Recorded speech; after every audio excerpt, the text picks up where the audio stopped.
Sir ಹೇಳಿ, ಇವತ್ತಿನ ದಿನಪತ್ರಿಕೆಯಲ್ಲಿ ಒಂದು ಬಂದಿತ್ತು, ಜಾಲಹಳ್ಳಿ ಕ್ರಾಸ್ ಬ್ರಿಡ್ಜ್ಗೆ ಸಂಬಂಧಪಟ್ಟಂತೆ ವಿಳಂಬ ಆಗ್ತಾ ಇದೆ ಅಂತ. ನೀವು ಆಗಲೇ ಒಂದು ಅನುದಾನ ತಂದಿದ್ರಿ ಅಂತಕ್ಕಂಥದ್ದು ಸುದ್ದಿ ಇತ್ತು. ಏನಾಯಿತು ನೀವು ತಂದಿರ್ತಕ್ಕಂಥ ಅನುದಾನ ಅಂತ? ನಿಜ, ನಾನು ಶಾಸಕನಾಗಿ ಒಂದು 6 ತಿಂಗಳು ಮೊದಲನೇ ಬಡ್ಜೆಟಲ್ಲೇ ಮಾನ್ಯ ಮುಖ್ಯಮಂತ್ರಿ ಹಿಂದೆ ಇದ್ದಂಥವ್ರು ಸನ್ಮಾನ್ಯ ಕುಮಾರಸ್ವಾಮಿ ಅವರಿಗೆ ನಾನು ಈ ಕ್ಷೇತ್ರದ ಬಗ್ಗೆ ಅವ್ರಿಗೆಲ್ಲ ಹೇಳಿ, ಅದರಲ್ಲಿ ಜಾಲಹಳ್ಳಿ ಕ್ರಾಸ್ ಇಂಪಾರ್ಟೆಂಟ್ ಇದೆಯಣ್ಣ ಅಂತ ಹೇಳಿ ಅವ್ರಿಗೆ, ಯಾಕೆಂದರೆ ಅಲ್ಲಿ ಸಾಕಷ್ಟು ಪಿಣ್ಯ ಇಂಡಸ್ಟ್ರಿಗೆ ಜಾಲಹಳ್ಳಿ ಕ್ರಾಸು ಆ ಭಾಗದಿಂದ ಮೇಕ್ರಿ ಸರ್ಕಲಿಂದ ಬರೋ ಜನ ಇರ್ಬೋದು, ಗಂಗಮ್ಮ ಸರ್ಕಲಿಂದ ಬರೋ ಜನ, ಇದು ಹೈವೇಯಿಂದ ಬರೋ ಜನ ಇಂಡಸ್ಟ್ರಿಗೆ ಹೋಗೋದು, ಅಲ್ಲಿ ಭಾಳ ಟ್ರಾಫಿಕ್ ಆಗೋದು.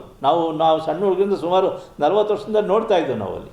ಅದೊಂದು ನಾನಾಗಿ ಮನಗಂಡು ನಾನು ಶಾಸಕನ ತಕ್ಷಣ ಮಾನ್ಯ ಮುಖ್ಯಮಂತ್ರಿಯವ್ರಿಗೆ ಹಿಂದೆ ಹೋಗಿ ಈ ಥರ ಪಾಪ ಜಾಲಹಳ್ಳಿ ಕ್ರಾಸಿಂದ ಈ ಥರ ಹಿಂಗಾಗಿದೆ ಅಂತ ಹೇಳಿಕ್ಕೆ ಅವರು ಎಷ್ಟಾಗ್ತಂತ ಒಂದು ಇಂಜಿನಿಯರ್ ಹತ್ರ ಕಾಂಟ್ಯಾಕ್ಟ್ ಮಾಡಿ ಸುಮಾರು ಅವರು ಒಂದು ಅಪ್ರಾಕ್ಸಿಮೇಟ್ಲಿ ಎಸ್ಟಿಮೇಟ್ ಕೊಟ್ಟಾಗ 108 ಕೋಟಿ 50 ಲಕ್ಷ ಅಂಡರ್ ಪಾಸ್ ಮಾಡೋಕ್ಕೆ 50 ಕೋಟಿಗೆ ಲ್ಯಾಂಡ್ ಅಕ್ವಿಷನ್ ಕಾಸ್ಟು ಮಾಡಿ ಇದನ್ನ ಮಾಡಿಕೊಟ್ಟಿದ್ರು. 108 ಕೋಟಿ 50 ಲಕ್ಷನ construction of grade separator at Jalahalli circle along Subroto Mukherjee road and Peenya industrial ring road across NH4 ಇದಕ್ಕೆ 108 ಕೋಟಿ 50 ಲಕ್ಷ. ಇದು land acquisition cost towards construction of grade separator at Jalahalli circle along Subroto Mukherjee road and Peenya industrial road cross NH4 ಇದನ್ನ ಇಷ್ಟು ನಾನು ಅವತ್ತು ಹಾಕಿ ಅದನ್ನು ಟೆಂಡ್ರಿಗೆ ಹೋಗಿ ಸರ್ಕಾರ, ಮೈತ್ರಿ ಸರ್ಕಾರ ಹೋದ್ಮೇಲೆ ಇದನ್ನೊಂದು ಹಾಳು ಮಾಡಿದ್ರು. ಇದನ್ನು ಹೆಚ್ಚು ಕಮ್ಮಿ 158 ಕೋಟಿ ಇದನ್ನೊಂದು ಅದನ್ನು ಹಂಗೆ ಅವತ್ತು ಅದನ್ನು ತೊಗೊಂಡು ಬಂದಿದ್ದಲ್ಲ, ಅದನ್ನು ಇವರು ಮಹಾನುಭಾವರು ಅವ್ರ ಸರ್ಕಾರ ಆವಾಗ ಮೈತ್ರಿ ಸರ್ಕಾರ ಹೋಗಿ BJP ಸರ್ಕಾರ ಬಂದಂಥ ಕಾಲದಲ್ಲಿ ಇಲ್ಲಿ ಗೊತ್ತಲ್ಲ, ಈ ಕ್ಷೇತ್ರಕ್ಕೆ ಎಲ್ಲರಿಗೂ ಈ ವಿಚಾರ ಗೊತ್ತಿದೆ. ಇದೊಂದು ಹಾಳು ಮಾಡಿರಿ. ಇವತ್ತು ಪೇಪರಾಗಿ ನೆನ್ನೆ ಇದು ನರಕ ಆಗಿಬಿಟ್ಟದಂತೆ, ದುಡ್ಡು ಕೊಟ್ಟರೆ ಮಾಡಿ ದಬ್ಬಾಗ್ತಾರಂತೆ ಇವಾಗ. ಅದು ಇನ್ನೇನಂತ ಹೇಳಿ ನಾನು ಪದೇ ಹೇಳ್ತಾ ಇರ್ತೀನಿ.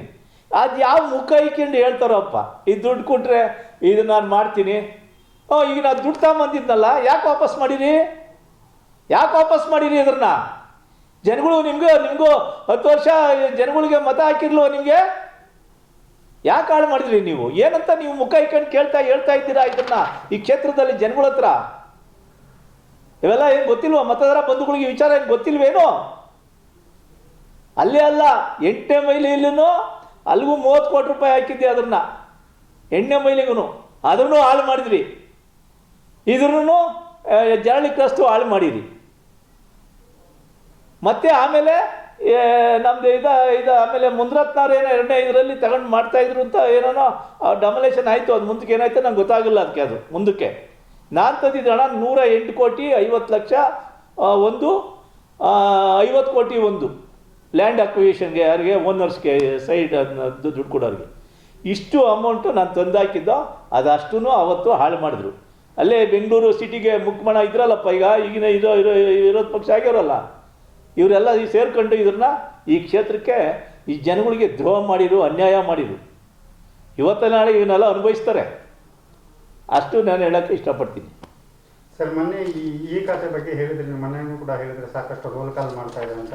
ದಿನೇ ದೂರುಗಳು ಕೂಡ ಜಾಸ್ತಿ ಆಗ್ತಾ ಇರ್ತಕ್ಕಂಥದ್ದು ಸಾರ್ವಜನಿಕರು. ಸರ್ ನೋಡಿ, ಅದು ಈ ಖಾತಾ ಅಭಿಯಾನ ಅಂತ ಮಾನ್ಯ ಕಂದಾಯ ಮಂತ್ರಿಗಳು ಒಳ್ಳೆ ಕಾರ್ಯಕ್ರಮ ತಂದು ಕೊಟ್ಟಿದ್ದಾರೆ. ಇವತ್ತು ಇಡೀ ರಾಜ್ಯದಲ್ಲಿ ಪ್ರಶಂಸೆ ಪಡ್ತಾ ಇದ್ದಾರೆ. ಇವತ್ತು ಈ ಖಾತೆ ಎಷ್ಟೋ ವರ್ಷದಿಂದ ಬಿದ್ದಿತ್ತಿದ್ದು. ಇವತ್ತು ಜನಗಳಿಗೆ ಮಾರಕ್ಕೆ, ರಿಜಿಸ್ಟ್ರೇಷನ್ಗೆ, ಲೋನ್ಗೆ ಇವೆಲ್ಲ ಅನುಕೂಲ ಆಗೋಂಥ ಕೆಲಸ ಮಾನ್ಯ ಕಂದಾಯ ಸಚಿವರು ಇವತ್ತು ಮಾಡಿಕೊಟ್ಟಿದ್ದಾರೆ. ಅದನ್ನು ಇವತ್ತು ನಮ್ಮ ಮತಕ್ಷೇತ್ರದ ಪುರಸಭೆ ಏನು ಬಾಣಾವರ ಇದೆ, ಬಾಣಾವರದಲ್ಲಿ ಸ್ಟಾರ್ಟ್ ಮಾಡಿದರೆ ಇಲ್ಲೇನಾಗಿದೆ, ಒಂಥರ ದಂಧೆ ಮಾಡ್ಕೊಂಬಿಟ್ಟವ್ರೆ. ಬೇಲಿನೇ ಎದ್ದು ಹೊಲ ಮೇಯ್ತಾದಿಲ್ಲ. ಈಗ ಅಲ್ಲಿ ಪುರಸಭೆ ಸೈಟ್ ತಗೊಂಡ್ರು ಬಡವರು, 90% ಬಡವರೇ ಇರೋದಲ್ಲಿ. ಎಲ್ಲ ಅರ್ಧ ಸೈಟು, ಮುಕ್ಕಾಲು ಸೈಟು, ಒಂದು ಸೈಟ್ ತಗೊಂಡು ಏನೋ ಸಾಲ ಸೋಲ ಮಾಡಿ ಪ್ರೈವೇಟ್ ಕೆಲ್ಸಕ್ಕೆ ಹೋಗ್ಕೊಂಡು ಏನೋ ಒಂದು ಸೂರು ಕಟ್ಕೊಂಡು ಮಾಡೋಕ್ಕೆ ಹೋಗ್ತಾವ್ರೆ. ಅವ್ರಿಗೇನಾಗಿದೆ, ಯಾವುದನ್ನು ಖಾತೆ ಮಾಡ್ಸೋಕ್ಕಿಂತ ಈ ಸೊತ್ತು ಮಾಡ್ಸೋಕ್ಕಿಂತ ಅಲ್ಲಿ ಹೋದರೆ ಜನಗಳು ಅದೇ ಇಲ್ಲ ಗ್ರಾಮ ಪಂಚಾಯತಿಂದ ನಾವು ತೊಗೊತೀವಿ ಅಂತ ಹೇಳೋದು. ಆವಾಗ ಲೆಕ್ಕ ಹಾಕಿ ಕೊಡೋದು 2 ಲಕ್ಷ 3 ಲಕ್ಷ 4 ಲಕ್ಷ ಬರ್ತದೆ. ನೀವು ಇಷ್ಟು ನಮಗೆ ವ್ಯವಸ್ಥೆಗಳು ಆದರೆ ಪುರಸಭೆ ಆದಾಗಿಂದ ಲೆಕ್ಕ ಹಾಕಿ ಕೊಡ್ತೀವಿ. ಇದಂತೂ ದೊಡ್ಡ ಅದು ದಂಧೆ ಮಾಡ್ಕೊಂಬಿಟ್ಟವ್ರೆ ಚಿಕ್ಕಬಳ್ಳಾಪುರದಲ್ಲಿ.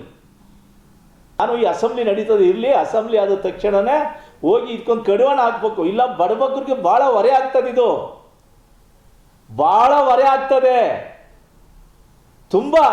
ಒಳಗಡೆ ಹೋದರೆ ಎಲ್ಲ ಬ್ರೋಕರ್ಗಳು, ರೌಡಿಸಮ್ಗಳು, ಎಲ್ಲ ಚೇಲಾಗಳು ಈ ಥರ ಆಗಿಬಿಟ್ಟು ಮನಪಲಿ ಆಗೋಗಿದೆ.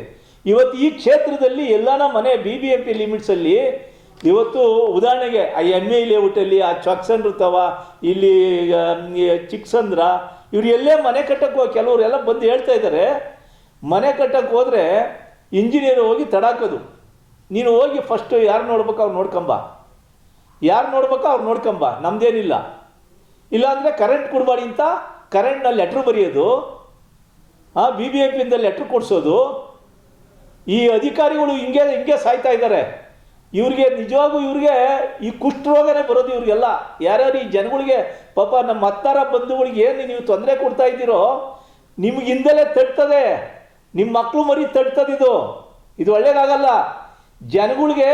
ಇವತ್ತು ನಾವು ಏನೇ ನಾವು ಜನಪ್ರತಿನಿಧಿಗಳಲ್ಲಿ ಯಾರೇ ಆಗಲಿ ಒಂದು ಸಮಾಜ ಇದು ಸೇವೆ ಮಾಡೋಕ್ಕೆ ಅಂತ ಬಂದವರು, ನಾವು ಯಾವುದನ್ನ ಒಳ್ಳೇದು ಮಾಡಬೇಕು, ಒಳ್ಳೇದು ಮಾಡಲ್ಲ ಅಂದರೆ ಸುಮ್ಮನೆ ಮನೆಗಿರ್ಬೇಕು. ಜನಕ್ಕೆ ತೊಂದರೆ ಕೊಡೋದಲ್ಲ. ಏನು ಇವತ್ತು ಜನಗಳಿಗೆ ಎಲ್ಲೇ ಹೋಗು, ಪಾಪ ಜನಗಳು ಭಯಭೀತರಾಗಿದ್ದಾರೆ. ಮನೆ ಕಟ್ಟಬೇಕಾದ್ರೆ ಇಲ್ಲದ ಹಿಂಸೆ, ಇಂಜಿನಿಯರ್ಗಳು ಆ ಚೇಳಗಳಾಗಿ ಅವರು ಸಾಯ್ತಾವ್ರೆ.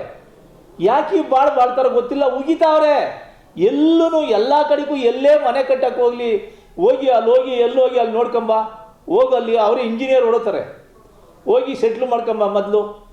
ಎಲ್ಲ ಕಡೆ ಇದು ಮನೆ ಮಾತಾಗಿದೆ. ಇದು ಇಂಥ ಇದಾಗಿದೆ. ಇದನ್ನು ಕಡಿವಾಣ ಹಾಕ್ಬೇಕು, ಇಲ್ಲಾಂದರೆ ಕ್ಷೇತ್ರದ ಜನಗಳಿಗೆ ಭಾಳ ಅನ್ಯಾಯ ಆಗ್ತದೆ. ಪಾಪ ಎಲ್ಲಿಂದ ತಂದು ಮಾಡ್ತಾರೆ ದುಡ್ಡುಗಳು, ಎಲ್ಲಿಂದ ತರ್ತಾರೆ? ಈಗಿನ ರೇಟ್ಗಳು ಇವೆಲ್ಲ ಇತ್ತೀಚಿನ ದಿನಗಳಲ್ಲಿ ಎಷ್ಟು ಯಾವ ಥರ ಆಗಿದೆ, ಇದಕ್ಕೊಂದು ಕಡಿವಾಣ ಹಾಕ್ಬೇಕು. ಆಮೇಲೆ ಎಲ್ಲ ನಮ್ಮ ಅಂಗಡಿಗಳು ಕಟ್ಟು. ಇವತ್ತು ಬಾರ್ಗಳು ನೋಡ್ಕೊಳ್ಳಿ, 2020 ಏನು ಮೊನ್ನೆ ಎಲೆಕ್ಷನ್ ಆಯ್ತಲ್ಲ 23 ಈಚೆಗೆ, ಇಲ್ಲಿವರೆಗೂ ಎಷ್ಟೋ ಬಾರ್ಗಳು ಲೆಕ್ಕ ಹಾಕ್ತಿದ್ದೀನಿ. ಬಾರ್ಗಳಂತೂ ಎಲ್ಲನ ಅಂಗಡಿಗಳು ಕಟ್ಟಲಿ, ಬಾರ್ಗಳು ತೆರಿತಾವ್ರೆ.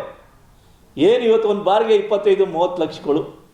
ಹೋಗಿ ಮನೆಗೆ ಹೋಗಿ ಬಿದ್ದರೆ ವ್ಯವಸ್ಥೆ ಎಲ್ಲಿ ಬೇಕಲ್ಲಿ ತಲುಪಿರೆ ನೀವೆಲ್ಲನ ಮಾಡ್ಕೊ ಬಾರ್ಗಳು. ಇಂಥ ಕೆಲಸ ಈ ಕ್ಷೇತ್ರದಲ್ಲಿ ಇವತ್ತು ನಡೀತಾ ಇದೆ. ಏನು ಮಾಡೋದು? ಇದಕ್ಕೆ ಎಲ್ಲ ಕಡಿವಾಣ ಹಾಕ್ಬೇಕು. ಇದು ಆ ಕಡಿವಾಣ ಹಾಕಿಲ್ಲ ಅಂತಂದರೆ ಇಲ್ಲಿ ಮನಪೊಲಿ ಆಗ್ತದೆ, ಜನಗಳು ಭಯಭೀತರಾಗ್ತಾರೆ. ಏಕೆಂದರೆ ಈ ವಿಚಾರಕ್ಕೆ ನಾನು ಇದು ಸ್ವಲ್ಪ ಅಸೆಂಬ್ಲಿಗಳು ನಡೀತಾ ಇದೆ. ಅಸೆಂಬ್ಲಿ ಕಳೆದ ತಕ್ಷಣ ಹೋಗಿ ಎಲ್ಲಿ ಕೂತ್ಕೊಂಡು ಎಲ್ಲಿ ಏನು ಮಾಡಬೇಕು ಮಾಡೋಂಥ ಕೆಲಸ ಮಾಡಬೇಕು. ಯಾಕೆಂದರೆ ನಮಗೂ 85,000 ಜನ ಓಟ್ ಕೊಟ್ಟು ಕಳಿಸ್ಕೊಟ್ಟಿದ್ದಾರೆ. ಆದ್ದರಿಂದ ನಾನು ಯಾವತ್ತೂ ಇಂಥವಕ್ಕೆಲ್ಲ ಕಡಿವಾಣ ಹಾಕಿ ಎಷ್ಟು ಪ್ರಯತ್ನ ಮಾಡಬೇಕು ಅಷ್ಟು ನಾನು ಪ್ರಯತ್ನ ಮಾಡ್ತೀನಿ. ಅಷ್ಟೇ ಅಲ್ಲ, ಇನ್ನೊಂದು ಆಮೇಲೆ ರಾಜಗೋಪಾಲ್ ನಗರ, ಈಗಾಗಲೇ ನಿಮ್ಮ ಹತ್ರನೇ ಹೇಳಿದ್ದೀನಿ, 12 ಕೋಟಿ ಹಾಕಿ 12 ಕೋಟಿ ರೂಪಾಯಿ ಇಲ್ಲಿ ನೋಡಿ, ಸರ್ಕಾರಿ ಆದೇಶ ಸಂಖ್ಯೆ 153 MN 2022 ಬೆಂಗಳೂರು 8/4/2022ರಲ್ಲಿ ನಾನು ದುಡ್ಡು ತಂದು ಹಾಕಿ ಟೆಂಡ್ರ್ ಕರೆದಲ್ಲಿ ಪೂಜೆ ಮಾಡಿ ಕಳಿಸಿರೆ ನೋಡಿ, 12 ಕೋಟಿ ರೂಪಾಯಿನ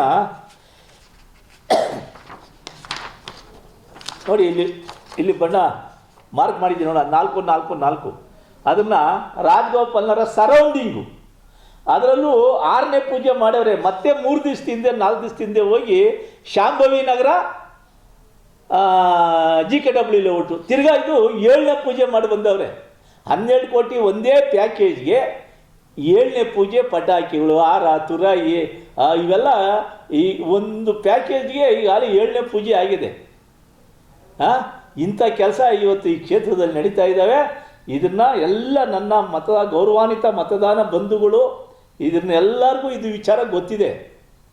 ಈ ಎಲ್ಲ ಕೆಲವು ಯಾವ ಚೇಲಾಗಳಿಗೆ ಇದ್ದಾರಲ್ಲ, ಒಂದು 5-6 ಚೇಲಾಗಳು ಇದ್ಕೊಂಡು ಅವ್ರಿಗೂ ಗೊತ್ತು, ಆ ಚೇಲಾಗಳಿಗೂ ಗೊತ್ತು ಈ ಬಾಳ್ತಾ ಇರೋದು. ಇಂಥ ಕೆಲಸ ಈ ಕಾನ್ಸ್ಟಿಟ್ಯೂನ್ಸಿಯಾಗಿ ನಡೀತಾ ಇದೆ. ಇದನ್ನೆಲ್ಲ ಅರ್ಜೆಂಟಾಗಿ ಏನೋ ಈ ಶುಕ್ರವಾರ ತನಕ ಅಸೆಂಬ್ಲಿ ನಡೀತದೆ. ಅದಾದಮೇಲೆ ಎಲ್ಲೇ ಕೂತ್ಕೊಂಡು ಎಲ್ಲಿ ಹೋಗಿ ಏನು ಮಾಡಬೇಕು ಅನ್ನೋದು, ಇದನ್ನು ಶಕ್ತಿ ಮೀರಿ ಜನಗಳಿಗೆ ನಾನು ಒಂದು ಒಳ್ಳೆಯ ಕೆಲಸ ಆಗೋ ರೀತಿ ನಾನು ಶ್ರಮ ಬಿದ್ದು ಆ ಕೆಲಸ ಮಾಡ್ತೀನಿ. ಇದನ್ನು ನಾನು ಜರಳಿ ಕ್ರಾಸ್ತು ಅಷ್ಟೇ. ಇವತ್ತು ಈ ಪೇಪರ್ ಪ್ರಜಾವಾಣಿಗೆ ನೋಡಿದೆ, ನಾನು ನರಕ ಆಗ್ಬಿಟ್ಟದಂತೆ. ಕ್ಷೇತ್ರ ಜನಗಳಿಗೆ ನರಕ ಆಗಿ ಸಾಯಿಸ್ತಾ ಇದ್ದೀರಿ. ಅವಾಗ ಅಷ್ಟು ದಿನ ಸಾಯಿಸಿರಿ, ಈಗಲೂ ತಿರ್ಗಾ ಶುರು ಮಾಡ್ಕೊಂಡಿದ್ದೀರಿ. ಇವೆಲ್ಲ ಜನಗಳಿಗೆ ಗೊತ್ತಿದೆ. ಅದನ್ನು ಅಲ್ಲಿ ಎಲ್ಲಿ ಏನು ಹೇಳಬೇಕು ಅಲ್ಲಿ ಹೇಳಿ ಅದೇ ಮುಂದೆ ಏನಾಗಬೇಕು ಆಗೋ ಕೆಲಸ ನಾನು ಮಾಡ್ತೀನಿ. ಇವತ್ತು ಮಾನ್ಯ ಗೌರವಾನ್ವಿತ ಮತದಾರ ಬಂಧುಗಳಿಗೆ ನಾನು ಹೇಳೋದಿಷ್ಟೇ, ಆ ಭಾನುವಾರ ಯಾರು ಖಾತೆ ಮಾಡ್ಸೋಕ್ಕೆ ಹೋಗ್ತಿರೋ ನೀವು ದಯಮಾಡಿ ಯಾರಿಗೂ ₹1 ಕೊಡೋಕ್ಕೆ ಹೋಗಬೇಡಿ. ನೀವೇನಿದ್ರು ಇತ್ತೀಚೆಗೆ ಏನು ನಾನು ಶಾಸಕನಾಗಿದ್ದಾಗ ಪುರಸಭೆ ಆದಂಥ ಕಾಲದ ಈಚೆಗೆ ಮಾತ್ರ ನೀವು ಕಂದಾಯ ಕಟ್ಕೊಡಿ. ಅದರಲ್ಲೂ ಏನಾದರೂ ಹೆಚ್ಚು ಕಮ್ಮಿ ಅಂದರೆ ದಯಮಾಡಿ ನನಗೆ ಫೋನ್ ಮಾಡಿ, ಮೊಬೈಲಿಗೆ ಫೋನ್ ಮಾಡಿ. ಅದನ್ನು ದಯಮಾಡಿ ಹೇಳ್ತಾ ಇದ್ದೀನಿ. ಮತ್ತು ಇಲ್ಲಿ ಎಲ್ಲೇ ಮನೆ ಕಟ್ಟೋರಿಗೆ ದಾಂಧಲೆ ಮಾಡ್ಕೊಂಡಿದ್ದೀರಲ್ಲ, ಇವತ್ತಾಲೆ ಸುಮಾರು ಕಡೆ ಹೋಗಿ ಸೆಟ್ಲ್ಮೆಂಟ್ಗಳು ಆಗ್ತಾ ಇದ್ದಾವೆ. ಹೋಗೋದು ಕೇಳೋದು 10 ಲಕ್ಷ 8 ಲಕ್ಷ ಒಂದೊಂದು ಮನೆ ಇದಕ್ಕೆ, ಅಲ್ಲಿ ಸೆಟ್ಲ್ಮೆಂಟ್ ಮಾಡ್ಕೊಂಡಾದ್ಮೇಲೆ ಮನೆ ಕಟ್ಟಕ್ಕೆ ಬಿಡೋದು. ಇವೆಲ್ಲ ಇಡೀ ಕ್ಷೇತ್ರದಲ್ಲಿ ಇವೆಲ್ಲ ನಡೀತಾ ಇದ್ದಾವೆ. ಅದರಿಂದ ದಯಮಾಡಿ ಈ ಕ್ಷೇತ್ರದ ಮತದಾರ ಬಂದವರು ಯಾವುದೇ ನಾನು ಪದೇ ಹೇಳ್ತಾ ಇರ್ತೀನಿ, ಏನಾದರೂ ನಿಮಗೆ ಈ ಕಂದಾಯಗಳು ವಿಚಾರ ಬಂದಾಗ ದಯಮಾಡಿ ತಕ್ಷಣ ನನ್ನ ಕಚೇರಿಗಾಗಲಿ ನನಗಾಗಲಿ ಕಾಂಟ್ಯಾಕ್ಟ್ ಮಾಡಿದ್ದ ನಿಮ್ಮ ಮುಖ್ಯನ ಹೇಳೋಕ್ಕೆ ನಾನು ಇಷ್ಟಪಡ್ತಾ ಇದ್ದೀನಿ.